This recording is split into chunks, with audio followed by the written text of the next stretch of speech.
আব্দুল্লাহ বিন উবাইয়ের নাম আমরা জানি অনেকেই। এই লোকটা রাসূলের এত অনুসরণ করেছে, তার পুরা জীবন আমি পড়ে মাত্র 2টা ভুল পেয়েছি। 1 নম্বরে উহুদের ময়দান থেকে 300 মানুষ নিয়ে ভেগে গিয়েছিল। 2 নম্বরে ও রাজনৈতিক জীবনে বিশ্ব নবীকে মানত না, ওর আদর্শ ছিল আবু জেহেল। ও রাসূলের পেছনে নামাজ পড়েছে, রাসূলের মতো জামা গায়ে দিয়েছে, রাসূলের মতো দাড়ি রেখেছে। আর এমন কোন কিছু আমি পাইনি জীবনে যে অনুসরণ রাসূলের মতো হয়নি, সব রাসূলের মতো। শুধু রাজনৈতিক জীবনে বিশ্ব নবীকে নেতা মানে নাই, ওর নেতা ছিল, আদর্শ ছিল আবু জেহেল। এতটুকু কারণে যদি আল্লাহ তার জন্য আয়াত নাযিল করে জাহান্নামের ঘোষণা দিয়ে দেয়, আজ এই বাংলাদেশে যে মানুষগুলো অনুসরণ করছেন রাসূলকে আংশিক, পূর্ণাঙ্গ না, বলেন তো আপনাকে আল্লাহ কি এখনো ভালোবাসা আরম্ভ করেছে? না। আল্লাহ যেহেতু সব জানে, মাথা নিচু করে জবাব দেওয়া লাগবে, আল্লাহ আমি করেছি, আমারে মাফ করে দেন। তার চোখের দিকে, কাকুতি মিনতির দিকে তাকিয়ে শেষ পর্যন্ত আল্লাহ বলবে, গোপনে মাফ করে দিলাম, কাউকে বলবি না, জান্নাতে চলে যা। এইটা চাচ্ছি আমরা। তাছাড়া আল্লাহ যদি হিসাব নেওয়া শুরু করে, এখানে যত ভালো ভালো মানুষই আমরা বসে আছি, কেউ পার পাওয়া সম্ভব না। সুন্নাত নয় শুধু দাওয়াতের মেহমান, সুন্নাত নয় শুধু খাওয়া শেষে মদ্যপান, আরো কিছু সুন্নাত আছে তুমি জানো কি? জানলেও জীবনে কখনো তা মানো কি? সুন্নাত শুধু নয় নির্জন ধ্যানে যাওয়া, আর সুন্নাত হলো পাথরের আঘাত খাওয়া। সুন্নাত শুধু নয় মাজলুম সহায়ক, সুন্নাত অহুদে জালিমের প্রতিরোধ, মহাব্বতে তার সুদিনের সাথী তুমি, দুর্দিনেও তার পাশে থাকো কি? আরো কিছু সুন্নাত আছে তুমি জানো কি? জানলেও জীবনে কখনো তা মানো কি? সুন্নাত কোরআনের সমাজ বিনির মানে, বৈরি সকল পথ মারিয়ে চলা। সুন্নাত দাওয়াতে দিনের পাশাপাশি, ইসলাম রক্ষায় হাতে তলোয়ার তোলা। সুন্নাত শুধু নয় নমনীয় আলাপন, সুন্নাত প্রয়োজনে হুঙ্কার গর্জন। সুন্নাত শুধু নয় মেষ চড়াতে যাওয়া, আর সুন্নাত হলো রাষ্ট্রনায়ক হওয়া। মহাব্বতে তার খালিদ ওমর আলী, হামজার মতো তার পাশে থাকো কি? আরো কিছু সুন্নাত আছে তুমি জানো কি? জানলেও জীবনে কখনো তা মানো কি? আলহামদুলিল্লাহ।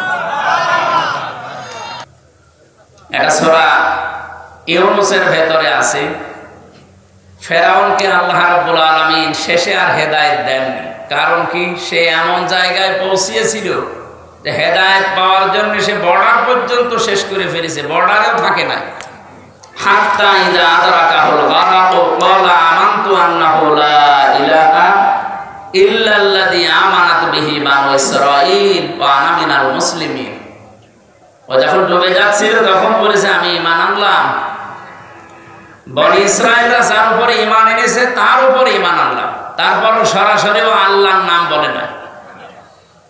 ও যদি বলতো আল্লাহ তুমি একজন আছো, আমি তোমাকে মানি, এই মুহূর্তে আমি সব কিছু ছেড়ে দিয়ে তোমার বিশ্বাস করলাম, তাফসীরে ফি জিলালিল কোরআনে সাইয়্যিদ কুতুব রাহমাতুল্লাহ আলাইহি লিখেছেন ওই পর্যন্ত আল্লাহ তাআলা মাফ করে দিত। কিন্তু না, ও আর বলে না। লা ইলাহা পর্যন্ত বলেছিল, ইল্লাল্লাহ বলতে পারে না। ইল্লাল্লাযী আমানাত বিহি বানু ইসরাঈল, তারপরও সরাসরি আল্লাহর নাম উচ্চারণ করে না। আমরা এখান থেকে একটা জিনিস দেখি, বাংলাদেশে যারা কমিউনিস্ট আন্দোলন করে আপনি দেখবেন সরাসরি তারা আল্লাহর নাম বলতে চায় না। তাদের ব্যানার পোস্টার ফেস্টুনে দেখবেন ওখানে আল্লাহু আকবার লেখা থাকে না, লেখা থাকে আল্লাহ সর্বশক্তিমান বা সর্বশক্তিমান মহান, এরকম বাংলা অনেক কিছু আমরা লেখা দেখি। সরাসরি আল্লাহু আকবার বলতে আপনার সমস্যা কি?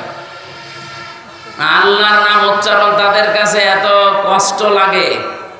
ফেরাউনের যেমন লেগেছিল, ও মরে যাচ্ছে তারপরও আল্লাহর নাম সরাসরি বলে না। বলছে বনি ইসরাঈলরা যার উপরে ঈমান এনেছে আমি তার উপরে ঈমান আনলাম। ও আনা মিনাল মুসলিমিন, আমি তো মুসলমান। এরপরও ফেরেশতারা আমারে খালি পানির ভেতরে চোবায়। আল্লাহ তখন ডাক দিলেন আল-আন, এখন ফাকাদ আসাইতা ক্বাবলু ওয়া কুনতা মিনাল মুফসিদিন। এর আগে তুমি তো বড় সন্ত্রাসী ছিলে। তুমি বলা ঠিক না, এখানে তুই বলা দরকার, কারণ তুমি শব্দটা তো সম্মানসূচক হয়ে গেল। ফাকাদ আসাইতা ক্বাবলু ওয়া কুনতা মিনাল মুফসিদিন, এর আগে তুই বড় সন্ত্রাসী ছিলি, ফ্যাসাদ সৃষ্টিকারী। আল্লাহ তাআলা ওই দিন ঘোষণা দিয়েছিলেন ফালিয়াওমা নুনাজ্জিকা বিবাদানিকা লিতাকুনা লিমান খালফাকা আয়া। আজকের এই দিনের পর থেকে তোর এই লাশটাকে আমি সাক্ষী দিয়ে রাখলাম, নিদর্শন দিয়ে রাখলাম। এরপরে যারা দুনিয়াতে আসবে তারা যেন তোকে দেখে শিক্ষা নিতে পারে। সম্মানিত ভাইরা, এখন পর্যন্ত মকাম মিশরে জাদুঘরে তার লাশটা সংরক্ষিত করা আছে। এরপরও যদি কেউ শিক্ষা না নেয়, এটা তার কপালের দোষ না আল্লাহর দোষ? বলেন বলেন। এখানে সীমা যখন ছাড়িয়ে যায় তখন আল্লাহ তাকে আর ভালো হওয়ার সুযোগ দেয় না। এরকম বহু ঘটনা আমরা দেখেছি। আবু জেহেল যেদিন মারা যাবে ওরে তো পিটিয়ে হাতটা বাড়িদা একেবারে ঠান্ডা ফ্রিজ মার্কা করে রেখে দিয়েছিল, খেজুরের ডাল দিয়ে পিটিয়েছিল দুই ভাই, হযরতে মাস মুআবিজ রাদিয়াল্লাহু তাআলা আনহুমা। সর্বশেষ আব্দুল্লাহ ইবনে মাসউদ রাদিয়াল্লাহু তাআলা আনহু উনি যখন যে বুকের উপরে বসলেন, ডাক দিয়ে বললেন আনতা আবু জেহেল, এখন সময় দিলাম কালিমাটা পড়ো, আল্লাহর নবীর কাছে আমি সুপারিশ করবো, নবী তোমাকে মাফ করে দেন। ও যদি ওই সময় পড়তো আমার মনে হয় আল্লাহ মাফ করে দিত, কিন্তু ওই সময় পড়ার তো আর কোনো কায়দা নেই। ও সীমা লঙ্ঘন করে ফেলেছে, এখন ওর মুখ দিয়ে আর ওগুলো আসে না, তখন উল্টা পাল্টা কথা আসে। তখনও বলেছিল আব্দুল্লাহর বেটা মোহাম্মদ তোদেরকে জাদু করলেও এখন আমার পর্যন্ত আসতে পারে না। উনি বলছে ঠিক আছে, সুযোগ একবার দিলাম, একবার দুইবার তিনবার সুযোগ দেওয়ার পরও যখন সর্বশেষ সে এই মুহূর্তে যদি মোহাম্মদকে আমার সামনে পেতাম, নবীজির ব্যাপারে যখন খারাপ মন্তব্য করেছে তখন ওরে আর ছাড়ে না। গলার ভেতরে ছুরি যখন চালাবে, আবু জেহেল ওই দিন বলেছিল মাসউদ গলাটা যখন কাটতেছ একটু বড় করে কাটবা, মানুষ যেন দেখে বোঝে যে নেতার মাথা। মরে যাচ্ছে, শয়তানের তেজ কমছে না, কারণ সীমা লঙ্ঘন করে ফেলেছিল। এই পৃথিবীতে কিয়ামত পর্যন্ত মানবতার সাথে ইসলামের সাথে যারা সীমা লঙ্ঘন করবে ও মানুষগুলো শেষ জীবনে ভালো হওয়ার ইচ্ছা করলেও আর হবে না, কারণ ওর সীমা শেষ। দরুদ আর সালাম পড়ছে আমাদের নবী মুহাম্মদ রাসূলুল্লাহ সাল্লাল্লাহু আলাইহি ওয়াসাল্লামের প্রতি। আল্লাহ রাব্বুল আলামিন পৃথিবীতে যত মানুষকে দুনিয়ায় পাঠিয়েছিলেন, এই পৃথিবীতে কোন মানুষের ব্যাপারে এরকম গ্যারান্টি আমি শুনিনি। প্রায় 13টা বিষয় আমি পেয়েছি কোরআন শরীফে তার বিষয়ে। তার ভেতরে 1 নম্বরে দুনিয়ার কোন মানুষকে অনুসরণ করলে আপনার জীবনের পাপ মাফ হয়ে যাবে আমি পাইনি, কিন্তু মুহাম্মদ রাসূলুল্লাহকে অনুসরণ করে যদি জীবন চালায় আল্লাহ তাকে মাফ করে শুধু দেবে না, আল্লাহ গ্যারান্টি দিয়েছেন, কুল ইন কুনতুম তুহিব্বুনাল্লাহা ফাত্তাবিউনি ইউহিব্বুকুমুল্লাহ ওয়া ইয়াগফির লাকুম যুনুবাকুম। হে নবী আপনি বলুন, তোমরা যদি আল্লাহকে ভালোবাসি এই দাবি করো, ফাত্তাবিউনি আমি রাসূলের অনুসরণ করো। এ পর্যন্ত যদি কেউ মানতে পারে, আল্লাহ বলেন ইউহিব্বুকুমুল্লাহ, আমি আল্লাহ নিজেই তাকে ভালোবাসবো। ভালোবেসেছি এ কথা এখানে নেই। ইউহিব্বু মুজারে বর্তমান ভবিষ্যৎ প্রেজেন্ট ফিউচার। কেউ যদি রাসূলকে অনুসরণ করে আমার আল্লাহ তাকে ভালোবাসা আরম্ভ করবে। আল্লাহ যদি কাউকে ভালোবাসে, ওয়া ইয়াগফির লাকুম যুনুবাকুম, ইয়াগফির এটা মুজারে জানবন না দিয়ে আল্লাহ জনব দিয়েছেন বহু বছর, ওর জীবনের একটা অপরাধ আল্লাহ রাখবে না, সবগুলো মাফ করে দেবে। একটা আমার মনে হয় এখানে আমরা অনেকে জন্মের পর থেকে শুনতেছি, কয়েকটা তথ্য এখানে পাবেন যেটা এখনই আমাদের শুনলে মানতে মনে চাইবে। এদিকে তাকান, আল্লাহ তাআলা বলেন কুল ইন কুনতুম তুহিব্বুনাল্লাহা ফাত্তাবিউনি। নবী আপনি বলেন যদি তারা দাবি করে যে আল্লাহ তোমাকে ভালোবাসি, এ দাবি আমাদের আছে না? দল আমাদের আলাদা থাকতে পারে, আল্লাহকে আমরা ভালোবাসি এ দাবি আমাদের সকলের আছে, এমনকি অন্য ধর্মের লোকদেরও আছে। কালকে যে হিন্দু দাদা কথা বলছিলেন উনি প্রথমেই শুরু করলেন যে আমাদের আল্লাহ। প্রথমটা কথা শোনার পরে মনে করলাম একটা হিন্দু মানুষ আল্লাহর নাম বলে, ওদের ভেতরে এটা আছে, কিন্তু পারিবারিক কারণে, সামাজিক কারণে, ধর্মীয় কারণে ওরা মানতে পারে না। কিন্তু যে মানুষগুলো এগুলো ছাপিয়ে চলে যায় তারা ঠিক মেনে নেয়।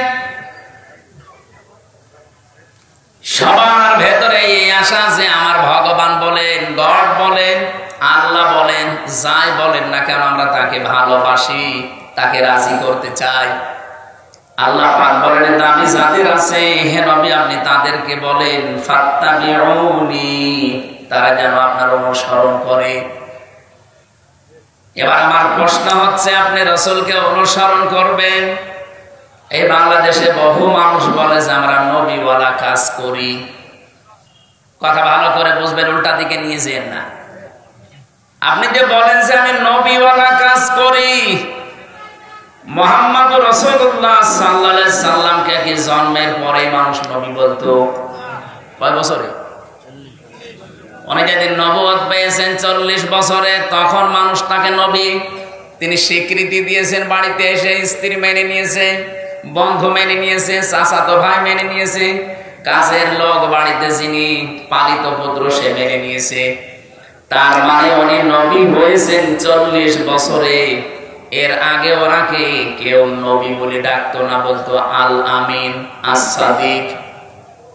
আপনি যদি তাহলে নবীওয়ালা কাজ করতে চান, উনি যেদিন নবী বলে স্বীকৃতি পেলেন, ঘোষণা হয়ে গেছে, ওই দিন থেকে জীবনের শেষ দিন 63 বছর, এই 23 বছর আপনাকে মানা লাগবে, পঙ্খানুপুঙ্খানু অনুসরণ করা লাগবে এই 23 বছরের জীবন। ফাত্তাবিউনি, আমাকে অনুসরণ করো, আমাকে দেখে দেখে চলো। এখানে তাবউন মানে দেখে দেখে চলা। আমার সামনে একটা লোক হেঁটে যাচ্ছে, কিভাবে পা দেয়, কিভাবে মাজা দেয়, কিভাবে হাত নাড়ে, কিভাবে বডি, এভাবে দেখে দেখে পা ফেলার নাম হচ্ছে তাবউন। রাসূলকে সামনে রেখে আপনি অনুসরণ করবেন। এখন আমার প্রশ্ন, এই অনুসরণ কি আপনার আংশিক না পূর্ণাঙ্গ? বলেন বলেন। পূর্ণাঙ্গ। এইটার জন্য আমি এই পর্যন্ত এসেছি। আজ বাংলাদেশ সহ বিশ্বে বহু মানুষ আমরা রাসূলের অনুসরণ করছি, কিন্তু আংশিক, পূর্ণাঙ্গ না। আংশিক অনুসরণ করেছিল অনেকেই, তারা মাপ পায়নি, কিন্তু পূর্ণাঙ্গ অনুসরণ যারা করেছে তারা মাপও পেয়েছে, জান্নাতের সুসংবাদও পেয়েছে। নবীজির পড়া জীবনী আপনি পড়বেন, সাহাবায়ে কেরামের জীবনী পড়েন, বহু কাফেরের জীবনী আমি পড়ে দেখেছি। বহু মানুষ রাসূলকে ভালোবাসতো আংশিক, কিন্তু রাসূলকে অনুসরণ করার ক্ষেত্রে তারা পূর্ণাঙ্গ রূপ দিতে পারে না, এই জন্য আল্লাহ তাদেরকে মাফ করে না, জান্নাতেও দেয় নাই। আব্দুল্লাহ বিন উবাইয়ের নাম আমরা জানি অনেকেই। এই লোকটা রাসূলের এত অনুসরণ করেছে, তার পুরা জীবন আমি পড়ে মাত্র 2টা ভুল পেয়েছি। 1 নম্বরে উহুদের ময়দান থেকে 300 মানুষ নিয়ে ভেগে গিয়েছিল। 2 নম্বরে ও রাজনৈতিক জীবনে বিশ্ব নবীকে মানত না, ওর আদর্শ ছিল আবু জেহেল। ও রাসূলের পেছনে নামাজ পড়েছে, রাসূলের মতো জামা গায়ে দিয়েছে, রাসূলের মতো দাড়ি রেখেছে। আর এমন কোনো কিছু আমি পাইনি জীবনে যে অনুসরণ রাসূলের মতো হয়নি, সব রাসূলের মতো। শুধু রাজনৈতিক জীবনে বিশ্ব নবীকে নেতা মানে নাই, ওর নেতা ছিল, আদর্শ ছিল আবু জেহেল। এতটুকু কারণে যদি আল্লাহ তার জন্য আয়াত নাযিল করে জাহান্নামের ঘোষণা দিয়ে দেয়, আজ এই বাংলাদেশে যে মানুষগুলো অনুসরণ করছেন রাসূলকে আংশিক, পূর্ণাঙ্গ না, বলেন তো আপনাকে আল্লাহ কি এখনো ভালোবাসা আরম্ভ করেছে? না। ফাত্তাবিউনি, এ পর্যন্ত আপনাকে অনুসরণ করা লাগবে, আংশিক না, পূর্ণাঙ্গ। আপনার নাম রাখা থেকে শুরু করে একেবারে মৃত্যু পর্যন্ত। এজন্য আয়াতে আল্লাহ জানালেন, ওয়াবুদ রাব্বাকা হাত্তা ইয়াতিয়াকাল ইয়াকিন। সূরা হিজরের 99 নম্বর আয়াতে আল্লাহ বলেন, হে নবী, আপনার রবের ইবাদত করবেন ওই দিন পর্যন্ত যতদিন আপনার কাছে ইয়াকিন না আসে। ইয়াকিন মানে মৃত্যু, ইয়াকিন মানে কি? যতক্ষণ পর্যন্ত আপনার কাছে মরণ না আসে আপনি ততক্ষণ ইবাদত করবেন। যেহেতু রাসূলের অনুসরণ করা লাগবে আংশিক না, পূর্ণাঙ্গ, তাহলে আল্লাহ আপনাকে ভালোবাসা আরম্ভ করবে, আরম্ভ করে না।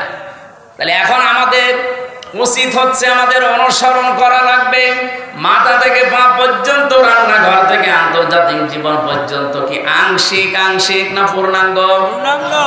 এই পূর্ণাঙ্গটা বলতে গেলে কিছু মানুষের মন পাওয়া যায় না। আমরা তো পূর্ণাঙ্গ অনুসরণের কথা বলি। আপনি যখনই পূর্ণাঙ্গ অনুসরণ আরম্ভ করে দেবেন তখন আল্লাহ আপনাকে ভালোবাসা শুরু করবে। তাহলে এই দেশে যে আলেম, যে ইমাম, যে মুসলমান এখনো রাসূলুল্লাহকে পূর্ণাঙ্গ অনুসরণ আরম্ভ করে নাই, তাকে আল্লাহ ভালোবাসা শুরু বলেন করে নাই, না করে নাই। আপনি পূর্ণাঙ্গ অনুসরণ আরম্ভ করার নিয়ত করেন, এখন থেকেই যদি আপনি কাজে লেগে পড়েন যে আমি এখন থেকে বিশ্ব নবীকে 40 থেকে 63, তিনি যেহেতু নবী ছিলেন এই সময়টা, আমি পূর্ণাঙ্গতাকে অনুসরণ করার সিদ্ধান্ত নিয়ে মাঠে নেমে পড়লাম। যখন নেমে পড়বেন তখনই আল্লাহ আপনাকে ভালোবাসা শুরু করবে।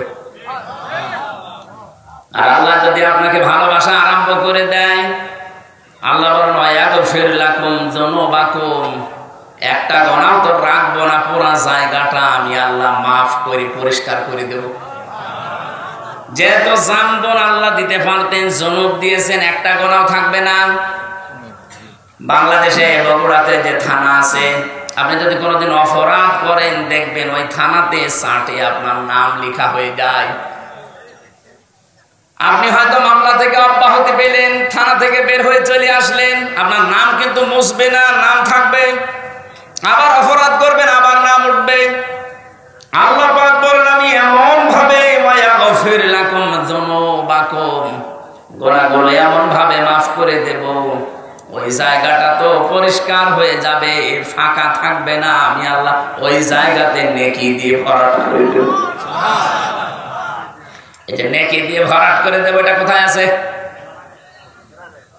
সূরা ফুরকানের ৭১ নম্বর আয়াতে আছে, ৭০ নম্বর আয়াতে ফাউলাইকা ইউবাদদিলুল্লাহু সাইয়্যাতিহিম হাসানাত। আল্লাহ পাক যেন কুদরতি আঙ্গুল এভাবে দিয়ে দেখাচ্ছে, ফাউলাইকা এই মানুষগুলো, এই বগুড়া চার মাথা না কয় মাথা এটা বেড়ুলিয়া, এই এড়লিয়া ময়দানে যারা বসে আছে এই মানুষগুলো কি? এই মানুষগুলো ইউবাদদিলুল্লাহ, আমি আল্লাহ বদল করে পাল্টিয়ে দিচ্ছি, দেব। সাজ্জিয়াত এটা বহু বচন, হাসানাত বহু বচন। একটা গোনা রাখবো না, যতগুলো গোনা মাফ হয়ে যাবে, পুরা জায়গাটা হবে নেকি দিয়ে ভরাট করে দেব। আল্লাহ এখানে পরে কয়েকটা নামও নিয়েছেন, ওয়া কানা আল্লাহু গফুরুর রহিমা, আর সূরা ইমরান দিয়েছেন আল্লাহু গফুরুর রহিম। সুবহানাল্লাহ। এমন একটা মানুষকে অনুসরণ করার কথা বলছি যার অনুসরণে জীবনের অপরাধ একটাও আর থাকে না, সব মাফ হয়ে যায়, কিন্তু অনুসরণ করা লাগবে আংশিক না পূর্ণাঙ্গ। আমি আশা করছি আপনারা এটা মেনে নেবেন। মাথার চুল থেকে পা পর্যন্ত যেমন মেনে নিয়েছেন, রান্নাঘর থেকে আন্তর্জাতিক জীবন পর্যন্ত ঠিক এইভাবেই মেনে নেওয়া লাগবে। যারা এই অনুসরণ পূর্ণাঙ্গ করতে পারেন না, আপনি ব্যর্থ। আপনাকে আল্লাহ এখনো ভালোবাসা আরম্ভ করেন, এরপরও যদি কারো কানে না লাগে কথা, আমার আর কিছু করার নেই, এ দায়িত্ব আল্লাহর উপরে দিয়ে দিলাম। আল্লাহ রাব্বুল আলামিন বলেন, ওয়াবুদ, ইবাদত করো, রব্বাকা, তোমার রবের। কতদিন পর্যন্ত করবা? হাত্তা, যতক্ষণ পর্যন্ত ইয়াতিয়াকাল ইয়াকিন, তোমার কাছে মরণ না আসে। এর থেকে আমি কয়েকটা প্রশ্ন বের করি। আল্লাহর ইবাদত করা লাগবে যেহেতু মরণ পর্যন্ত। বলেন তো বাংলাদেশে সব জায়গা ইবাদত করার মতো পরিবেশ আছে? বলেন বলেন। হ্যাঁ, ব্যক্তিগত জীবনে আপনি হয়তো কিছু মানতে পারেন, পারিবারিক জীবনে কিছু মানতে পারেন, তো সামাজিক জীবনে, রাজনৈতিক জীবনে, অর্থনৈতিক জীবনে, ধর্মীয় জীবনে গিয়ে, আন্তর্জাতিক জীবনে, রাষ্ট্রীয় জীবনে আমার মনে হয় ইসলামকে পূর্ণাঙ্গ মানা সম্ভব। এটা সম্ভব হবে তখন এই ইবাদত ওইগুলো পারিবারিক জীবনে যেমন ইবাদত আছে, ব্যক্তিগত জীবনে যেমন ইবাদত আছে, রাজনৈতিক জীবনে, অর্থনৈতিক জীবনেও ইবাদত নেই। এখানে বহু মানুষ আমরা আছি শুধু ব্যক্তিগত আর পারিবারিক জীবনের ইবাদতটা করি। আমার যে রাজনৈতিক জীবনে ইবাদত আছে আমরা অনেকে জানি না, অর্থনৈতিক জীবনে যে ইবাদত আছে আমরা জানি না। আল্লাহ যে বললেন মরণ যতদিন না সে ইবাদত করো, আমরা তো ইবাদত করতেই চাই, কিন্তু সে পরিবেশ নেই। আপনি ইচ্ছা করলেও হালালকে হালাল জেনে মানতে পারবেন না, হারামকে হারাম জানার পরও আপনি ছেড়ে দিতে পারবেন না। কাম তারাকু মিন জান্নাতি ওয়া উয়ুন ওয়া যুরু'i ওয়া মাকামিন কারীম কাযালিকা ওয়ারাসনাহা কওমান আখারিন ওয়া না'মাতিন কানু ফিহা ফাকিহিন। আল্লাহ কি সুন্দর উদাহরণ দিয়েছেন। হে নবী, এরা কত বাগান, কত অট্টালিকা, কত সম্মানজনক বাড়ি ঘর সব ছেড়ে পালিয়েছে, সব পড়ে আছে। আমার মনে হয় এই আয়াতটা আগস্টের 5 তারিখে আবার আরেকবার নাযিল হয়েছে। আপনি দেখেন সারা দেশে জালেমদের বাড়ি ঘর, তাদের বাগান, তাদের অট্টালিকা, তাদের সুন্দর সুন্দর কত কিছু বানিয়েছিল, সব এখন পরিত্যক্ত হয়ে পড়ে আছে। আর ওরা সব এখন বিভিন্ন দেশে যে পালিয়েছে, তো পালিয়েছে, চোরের মতো থাকে। আর এমন অপমান, রেজাউল করিম নামে এক মন্ত্রী ছিল, মাছ মন্ত্রী, মৎস্য মন্ত্রী। এই লোকটা কয়েকদিন আগে একটা লাইভ পাঠিয়েছে যে আমি 7 দিন পালিয়েছিলাম আমার ঘরের ভেতরে ঢাকায়, কিন্তু আর পারলাম না। বৈষম্য বিরোধী ছাত্র আন্দোলনে যারা নেতৃত্ব দেয় এরা আমাকে খুঁজছিল, খুঁজে পেলেই তো আমার 12টা বাজাবে। এই জন্য বোরকা পরে আমি ওখান থেকে পালিয়ে শেষ পর্যন্ত বর্ডারে গিয়ে 4 ঘন্টা পাহারা দিচ্ছে। ওইদিকে ভারতের লোক, এদিকে বাংলাদেশের। কি করব? এই কচুরি পানার ভেতরে 4 ঘন্টা আমি ওই জায়গায় লুকিয়েছিলাম। এরপরে রাত যত গভীর হয়, দুই দিককার মানুষ যখন আস্তে আস্তে ঘুমিয়ে পড়ে, এই ফাঁকে আমি এই বর্ডার পার হই। এর চাইতে আর কত অপমান করবে জালেমদের বলেন? এটা দেখেও যদি আগামীতে যারা আসবে এরা যদি শিক্ষা না নেয়, এদের কপালে আরো দুর্গতি আছে। আল্লাহ রাব্বুল আলামিন বলেন, ফাতিলকা বুয়ুতুহুম খাবিয়াতান বিমা যালামু ইন্না ফি যালিকা লায়াতান লিকাওমিন ইয়ালামুন। সূরা নমল 19 নাম্বার পারার 20 নাম্বার পৃষ্ঠার 7 নাম্বার লাইনের 52 নাম্বার আয়াতে আছে। আল্লাহ জানেভাবে হাত দিয়ে দেখাচ্ছেন, ফাতিলকা বুয়ুতুহুম, বাইতুন না দিয়ে বুয়ুত বহু বচন দিয়েছেন। এই সেই ঘরগুলো, খাবিয়াতাম বিমা যালামু, জনশূন্য হয়ে আছে, ওজাড় গৃহ, পরিত্যক্ত হয়ে আছে এদের জুলুমের কারণে। এজন্য যারা জালিম তাদের ওই জায়গা পর্যন্ত অভিশপ্ত হয়ে যায়। আমি তো আমার কুষ্টিয়ায় দেখেছি হানিফ সাহেবের বাড়ি, ইনু সাহেবের বাড়ি, কামারুলের বাড়ি, ওই জজ মিয়ার বাড়ি, বাড়িগুলো কত জাঁকজমকপূর্ণ ছিল। আগস্টের 5 তারিখের আগে কত নিয়ামত দিয়ে ভরা ছিল, কত বাগান, সুন্দর সুন্দর ফুলের গাছ। আগস্টের 5 তারিখের বিকাল 5টা বাজতে বাজতে ওটা শ্মশান বানিয়ে দিয়েছে কে? না, ফাকুতিয়া দাবিরুল কওমিল্লাযিনা যালামু, সূরা আনআম 7 নাম্বার পারা 12 নাম্বার পৃষ্ঠা 4 নাম্বার লাইনের 45 নাম্বার আয়াতের প্রথম অংশে আছে। আল্লাহ তাআলা বলেন, জালেমদের শিকড় কাটা হয়ে গেছে। কেটেছে কে? হ্যাঁ, না না, আপনি আলেম, কতিয়া এটা মসুর, এর কর্তাকে ফাইলকে জানা নেই। জালেমদের শিকড় কাটা হয়ে গেছে, কিন্তু কেটেছে কে কেউ জানে না। এখন যদি আপনি বাংলাদেশে খোঁজ নেন যে বগুড়াতে যে জালেমদের বাড়ি ঘর ভাঙা হয়েছে, এটা ভাঙলো কে? একটা লোকের নাম বলেন নেই। কে ভেঙেছে কেউ জানে? হানিফ সাহেবের বাড়ি পায়খানার প্যান পর্যন্ত খুলে নিয়ে চলে গেছে, কিন্তু কে নিয়েছে কেউ জানে না।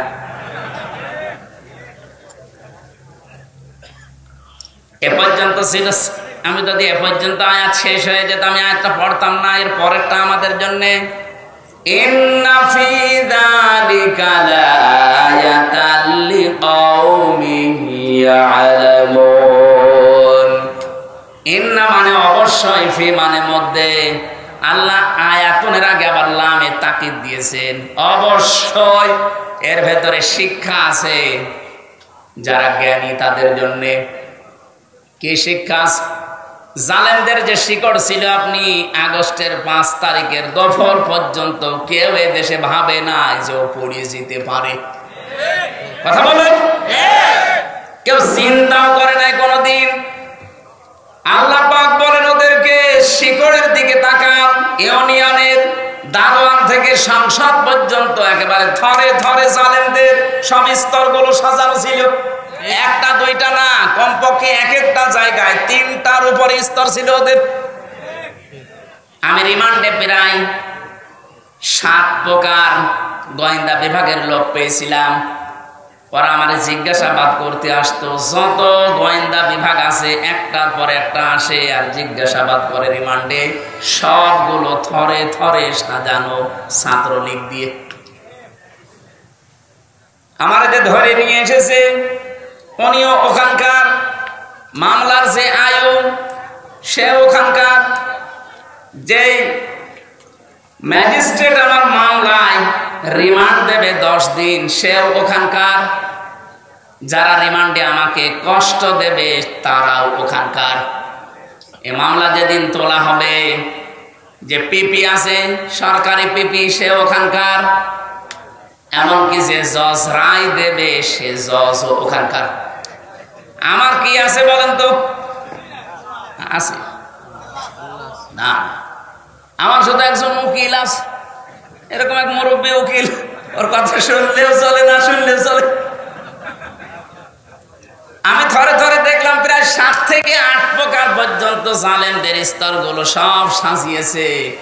ওরা শুধু এই মামলার বিষয় না, বাংলাদেশে যত দিক আর বিভাগ ছিল প্রত্যেকটা ওদের সাজানো।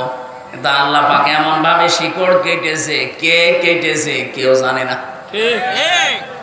এদের এত বড় শিকড় যদি কেটে ফেলা হয়, আগামীতে যারা চেয়ারে বসবেন তারা যদি এখনই যে আন্টি শান্টি শুরু করেছেন, এইটাই যদি আপনার থাকে, আপনিও বিশ্বাস করতে পারেন 5 বছর পরে আপনার বাড়িও শ্মশান হয়ে যাবে। আশা করি কথা বুঝেছেন। এরপরও যদি না বোঝার ভান করে থাকে, আমার ওয়াজে হবে না। এক লোক শ্বশুর বাড়ি যাওয়ার সময় দেখে যে রাস্তার পাশে একটা গন্ডা কাঁপুকুতু দিয়েছে, না হাসে না। 3 দিন পরে শ্বশুর বাড়ি থাকার পরে যখন ফিরে আসতেছেন, দেখে গন্ডার হাসতেছে। বলছে, গন্ডার তোমার 3 দিন আগে কাঁতুকুতু দিলাম, তখন তো হাসলে না, এখন হাসতেছে। গন্ডার বলছে, বন্ধু 3 দিন সময় লেগেছে চামড়া ভেদ করে কাঁতুকুতু লাগতে। গন্ডারের তো তাও 3 দিন পরে কাঁতুকুতু লাগে, আমাদের 54 বছরও লাগে না।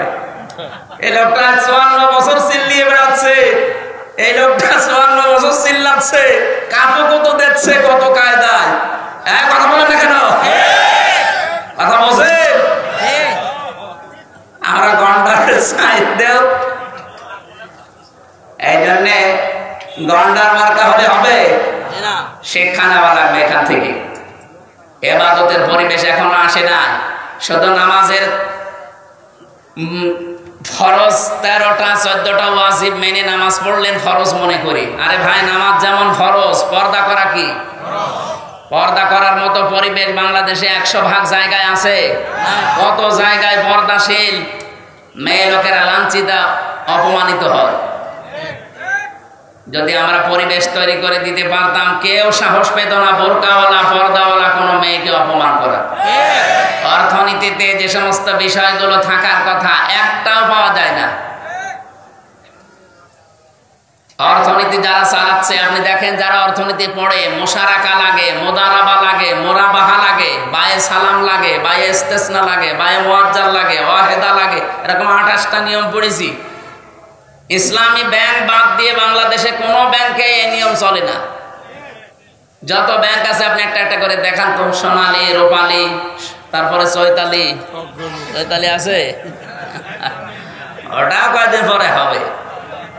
যত ব্যাংকে বলেন, কোন ব্যাংকে আমরা নিয়ম নীতি পাচ্ছি না। ইসলামী ব্যাংক 100% পারছে না, কারণ যাকাত ভিত্তিক অর্থনীতি যতদিন কায়েম না হবে ততদিন পর্যন্ত এদেশে 100% সুদ মুক্ত থাকা সম্ভব না। এই জন্য ইসলাম যারা পালন করতে চায় তাদেরকে আল্লাহ জানিয়েছেন, আল্লাযীনা ইম্মাক্কান্নাহুম ফিল আরদি আকামুস সালাহ ওয়া আতাবুজ যাকাত। আমি যদি আমার ইমানদার বান্দাদেরকে চেয়ার দান করি ক্ষমতা, তাদের প্রথম কাজ হবে তারা নামাজের বিল এনে নামাজ কায়েম করে দেবে জমিনে। বাংলাদেশের সামনে 300 জন এমপি হবে, 151 জন যদি এবার কোরআনের পক্ষের মানুষ সংসদে যেতে পারে, কি কথা বলে না, তারা প্রথম অধিবেশনে বলবে, মাননীয় স্পিকার, আমরা নামাজের বিল চাই। আর ওই দিন যদি বলে ঠিক আছে হাত তোলেন, 151 জন যদি হাত তুলে ফেলতে পারে, ওই দিনে নামাজের বিল কায়েম হয়ে যাবে। তখন বজলুর রশিদ মিয়া, রুহুল আমিন, আমির হামজা, এদের এরকম নামাজের বাজার করা লাগবে। আপনি নামাজ পড়বেন, আপনার বাপ পর্যন্ত পড়বেন। এই যে 18 কোটি মানুষ নামাজ চালু হয়ে গেল, আপনি হয়তো ভোট দিয়েছিলেন হামজাকে একটা, 18 কোটি মানুষ নামাজ পড়লে যে সওয়াব হয়, ওই সওয়াব প্রতিদিন পাবেন। যাকাত ভিত্তিক অর্থনীতি তারা কায়েম করবে। এটাও তো ইবাদত। নামাজ যেমন ইবাদত, যাকাত ইবাদত না? এটা কি এই দেশে এখন যাকাত ইবাদত আছে না জরিমানা হয়ে গেছে? যাকাতে মানুষ এখন আর যাকাত বলে না, বলে জরিমানা। আমরা চাচ্ছি ইসলামকে সব জায়গায় পৌঁছিয়ে ইবাদতের ক্ষেত্র বানিয়ে দিতে, আমরা যেন মরণ পর্যন্ত ইবাদত করে আল্লাহর সন্তুষ্টি নিয়ে জান্নাতে যেতে পারি। আর যদি এর বিকল্প কিছু তৈরি করেন, قد خسر الذين كذبوا بلقاء الله, সূরা আনআমের 31 নম্বর আয়াতে আল্লাহ জানিয়েছেন অবশ্যই ক্ষতিগ্রস্ত হয়ে গেছে ওই মানুষগুলো, কাযযাবু বিলিকাইল্লাহ, আল্লাহর সাথে সাক্ষাৎ হবে এটা যারা মিথ্যা মনে করে। আর 5-7 মিনিট থাকা যাবে না, একটু কষ্ট করেন, আমি আয়াতটা শেষ করব ইনশাআল্লাহ। রব্বুল আলামিন বলেন হাত্তা ইযা জাআতুহুমুস সাআতু বাগতাতান, হঠাৎ করে যখন তাদের সামনে, এখানে সাআতুনের অর্থ দুইটা, এক নম্বরে কিয়ামত আর একটা মৃত্যু। হঠাৎ করে যখন তাদের সামনে মরণ চলে আসে, ক্বালু ইয়া হাসরাতানা আলা মা ফাররাতনা ফিহা, পেছনের দিকে তাকায় আর আফসোস করে, আল্লাহ আমি কি পাঠালাম, আমি কি পাঠিয়েছি এটা। আহুম ইয়াহমিলুনা আওজারা আলা যুহুরিহিম, সবচেয়ে ভয়ঙ্কর আয়াতে আওজার এই শব্দটা আমি যতগুলো তাফসীর আয়াতের সাথে মিলিয়েছি, মুফাসসিরিন ইকরাম জানাতে চেয়েছেন ওয়া মানে এবং হম মানে তারা, ইয়াহমিলুনা হামালা ইয়াহমিলু মানে বহন করা। আল্লাহ এখানে জানাতে চেয়েছেন তারা বহন করছে এবং করবে। ঝার মানে বোঝা, আওজার এটা বহু বচন। ওই মানুষগুলো কিয়ামতের দিন বোঝা সমূহ আলা যুহুরিহিম, তাদের পিঠের উপরে বহন করে নিতে থাকবে। আল্লাহ যদি ঝাড় দিতেন আমি আয়াতটা সত্যি পড়তাম না, কিন্তু আওজার দিয়েছেন, এই জায়গায় আমাদের ঝামেলা। আমার 33 বছর বয়স এখন, আমি যদি এখন মারা যাই, মনে করেন 33 বছরে 33 মন গোনা করেছি, মারা যাওয়ার পরে আমার পিঠের উপরে যদি 33 মন গোনা চাপিয়ে দেয়, আমার বিচার শেষ কি না? মানে আমি গোনা করেছি 33 মন, কিয়ামতের দিন আমার পিঠের উপরে 33 মন চাপিয়ে দিয়েছে, শেষ। মরণের পর আল্লাহ যদি 33 মনই চাপিয়ে দিত, আমার বিচার শেষ, আমি তো আর বেশি কম করছি না। কিন্তু আল্লাহ আওজার দিয়েছেন কেন? আমি হয়তো 33 বছর বয়সে 33 মন গোনা নিয়ে মরে গেলাম, এমন এমন কাজ দুনিয়ায় আমি রেখে গেলাম, আমি মারা গেছি কিন্তু ওই কাজগুলো মারা যায়নি। আমি এমন একটা সংগঠন বানিয়েছি, আমি মরে গেছি কিন্তু সংগঠন এখনো বেঁচে আছে। ওই সংগঠনের ছেলেরা মানুষের কাছে চাঁদাবাজি করে, ওই সংগঠনের ছেলেরা মানুষের রগ কাটে, ওই সংগঠনের ছেলেরা মানুষকে বিনা কারণে কষ্ট দেয়। আমি তো মরে গেছি 33 মন গোনা নিয়ে, কিন্তু ওরা যা করবে ওগুলো সব ফিলাক্সি লোড হয়ে আমার আমল নামায় জমা হতে থাকবে। মরেছিলাম মাত্র 33 মন গোনা নিয়ে, কিয়ামতের দিন যখন আমি উঠবো 33,000 মন হয়ে যাবে। এরকম মানুষ বাংলাদেশে নেই, নাম ধরা লাগবে। এই জন্য আমার ভয় হয় এই জায়গায়। আল্লাহ যদি এ পর্যন্ত বলতো, এর পরের শব্দটা মারাত্মক, আলা সামায়াজিরুন, ফেরেশতারা বলবে কত নিকৃষ্ট বোঝা হামজা বজলো, রুহুল আমিন এরা বহন করে নিয়ে যাচ্ছে। আজকে হয়তো সম্মান দিয়ে চেয়ারে বসিয়েছেন, কিয়ামতের দিন আমার গোনা বাড়তে বাড়তে বোঝা হতে হতে যখন 33 থেকে 33,000 মন হয়ে যাবে, কিয়ামতের ময়দানে আমার এই দৃশ্য দেখে ফেরেশতারা বলতে থাকবে আলা সামায়াজিরুন, কত নিকৃষ্ট বোঝা এরা বহন করে নিয়ে যাচ্ছে। বলেন নাউজুবিল্লাহ। আয়াতটা পড়ার পরে সত্যি আমাদের ভয় হয়। তারপর একটা আশার বাণী পেয়েছি, বিশ্বনবী জানিয়েছেন যারা আলেম, কিয়ামতের দিন আল্লাহ সবার সামনে তাদের বিচার করবে না। ময়দানে মাহশারে কঠিন অবস্থায় আল্লাহ পাক নিজে কুদরতে একটা চাদর দিয়ে মানুষটাকে ঢেকে নেবে, আড়াল করে নিয়ে জিজ্ঞাসা করবে, বসলো এই কাজগুলো করেছিলি? আল্লাহ যেহেতু সব জানে, মাথা নিচু করে জবাব দেওয়া লাগবে, আল্লাহ আমি করেছি, আমারে মাফ করে দেন। তার চোখের দিকে কাকতি মিনতির দিকে তাকিয়ে শেষ পর্যন্ত আল্লাহ বলবে গোপনে মাফ করে দিলাম, কাউকে বলবি না, জান্নাতে চলে যা। এইটা চাচ্ছি আমরা। তাছাড়া আল্লাহ যদি হিসাব নেওয়া শুরু করে, এখানে যত ভালো ভালো মানুষই আমরা বসে আছি, কেউ পার পাওয়া সম্ভব না।